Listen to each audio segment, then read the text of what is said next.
Good day from Green Steel USA LLC, making a quick little video on some updates. So, Brandy Brandel, she was rescued out of the shelter with her 9 little babies and went into foster care.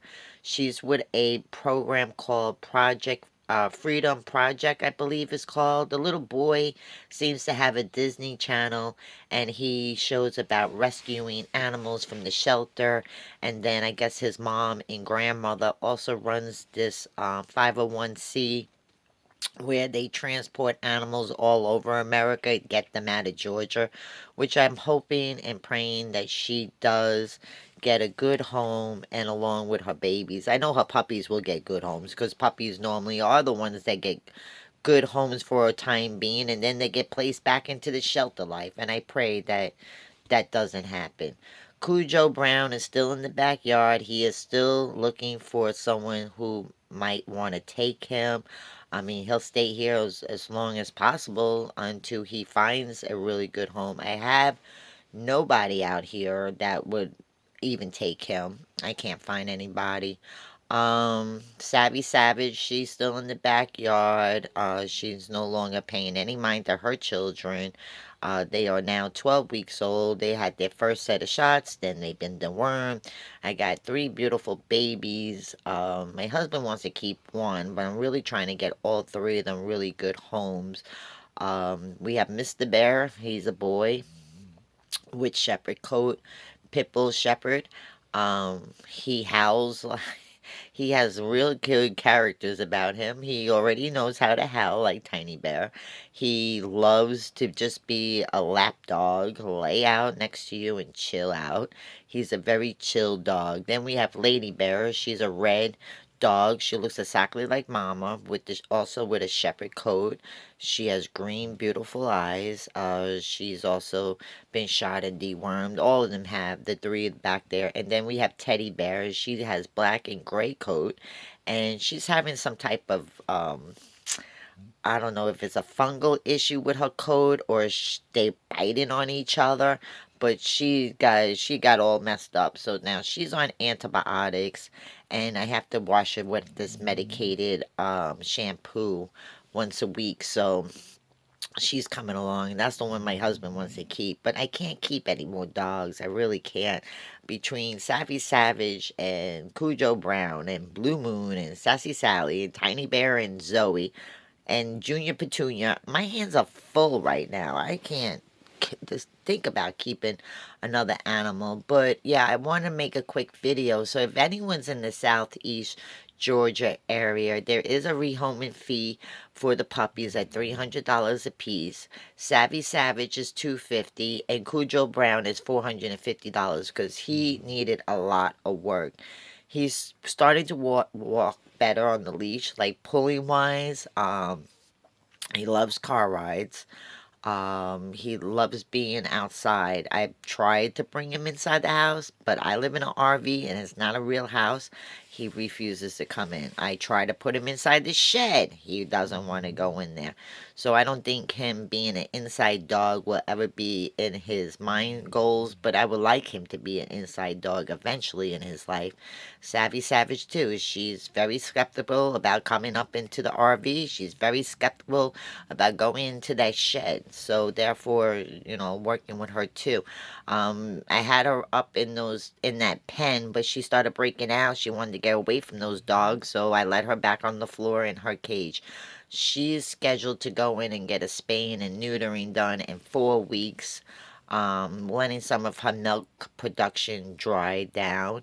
I'm gonna have to obviously pay for the spaying and neutering because I do not want to ask no 501c rescue people to assist me on any spaying and neutering for her because you know everyone that follows this page knows that I got those dogs out of that abandoned house.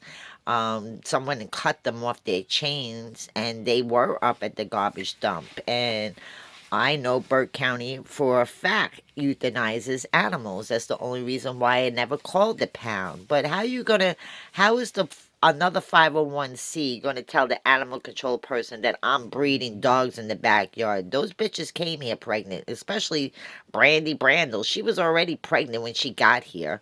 And Savvy Savage by accident got hooked up with Tiny Bear because my husband wasn't paying attention. I was at work, and normally I'm the one that goes out there and deals with these dogs. And a person that's frail enough that have medical issues. I was working with Cujo Brown and trying to get him to walk on the leash and being accumulated, trying to get him into the house and do all those things with him as a normal dog should, and he refuses to come in the house. So I don't have time for all that. I'm trying. Um, so yeah, he's still tied up in the backyard, but he has a dog house. He has a shelter over him.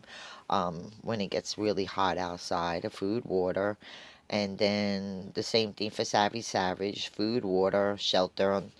They're back on the floor and tied up to the tree. And Brandy Brandel, I pray that she gets a good home, that someone really adopts her out. She needs a lot of work because those people weren't taking care of her. You could see the situation in which she was in. She was also determined to be heartworm positive. Now, had brought her to the vet, my vet in Swainsboro, and he told me that her liver was shutting down. It's not because of heartworm positive. She had some type of sepsis going on because her liver was shutting down. She had some issues.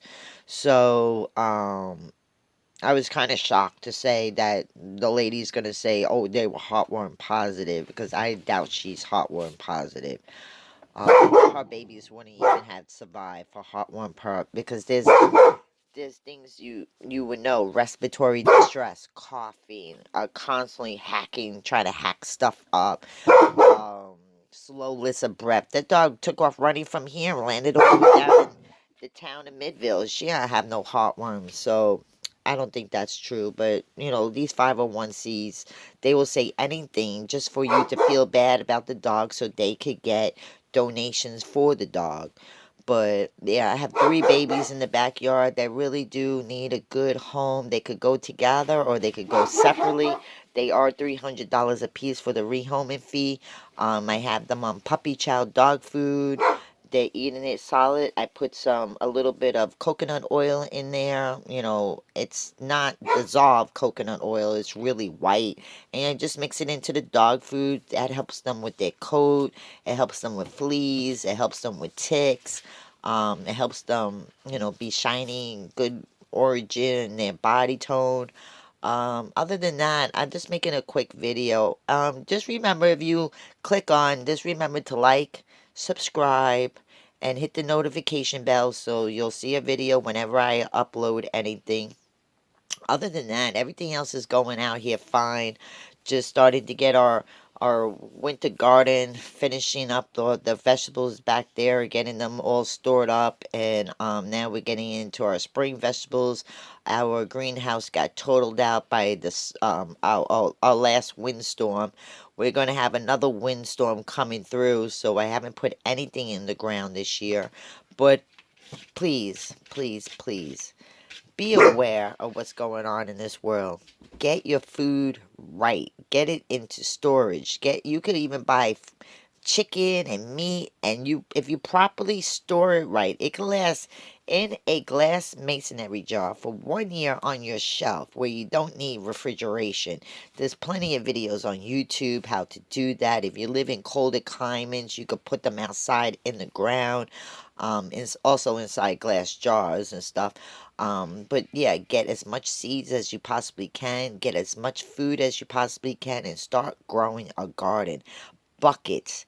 That makes great. I grew my banana tree in a bucket for the last 6 years before we even got to this property. Now I put her in the ground. She's spitting out babies left and right, left and right, left and right. I have so much banana trees out here getting started, but get a hoop house together. You could do miniature greenhouses. You could use soda bottles. You could use recyclable plastic containers. You could storage containers, 5-gallon buckets. bags, plastic bags, PVC. There's many ways you could grow food. You could be in an apartment, you could be in a condo, you could be in a townhouse, you could be in an RV, you could be in your own house, living it up. You don't have a backyard, huh? Get yourself some containers, get yourself some good soil, and get yourself some regular coffee grinds like Folgers, Maxwell House. Nothing with the fancy chemicals and stuff. Nothing from that pop Kurg or whatever you guys use.